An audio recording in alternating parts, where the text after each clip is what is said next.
நாகையில் கணவருடன் தவறான உறவில் இருந்ததாக சந்தேகப்பட்டு பெண்ணின் மீது கொதிக்கும் எண்ணெயை ஊற்றி கொலை செய்த பிரபல ரவுடியின் மனைவிக்கு ஆயுள் தண்டனை வழங்கி மகளிர் நீதிமன்றம் தீர்ப்பு வழங்கியுள்ளது. நாகை மேலக்கோட்டை வாசல் நடராஜர் பிள்ளை தெருவைச் சேர்ந்தவர் கார்த்திசன். இவர் அப்பகுதியில் பல குற்ற சம்பவங்களில் ஈடுபட்டதால் இவர் மீது பல்வேறு வழக்குகள் நிலுவையில் உள்ளதாக கூறப்படுகிறது. இவருக்கு திருமணமாகி வள்ளி என்ற மனைவியும் உள்ளார். வள்ளிக்கு கார்த்திசன் வேறு ஒரு பெண்ணுடன் பழகிக் கொண்டிருக்கிறார் என சந்தேகம் ஏற்பட்டுள்ளது.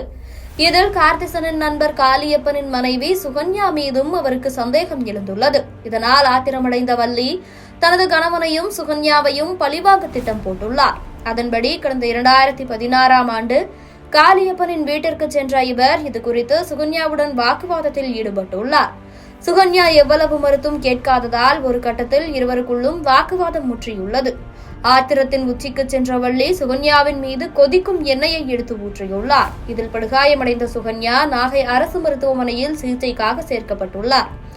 தகவல் அறிந்து சம்பவ இடத்திற்கு வந்த காவல்துறையினர் சுகன்யாவிடம் விசாரணை மேற்கொண்டுள்ளனர். உயிருக்கு போராடிக் கொண்டிருந்த சுகன்யாவிடம் நாகப்பட்டினம் மாஜிஸ்ட்ரேட் மரண வாக்குமூலம் பெற்றுள்ளார். பின்னர் சிகிச்சை பலனின்றி சுகன்யா பரிதாபமாக உயிரிழந்துள்ளார். இதுகுறித்து காளியப்பன் அளித்த புகாரின் பேரில் நாகப்பட்டினம் காவல்துறையினர் வழக்கு பதிவு செய்தனர்.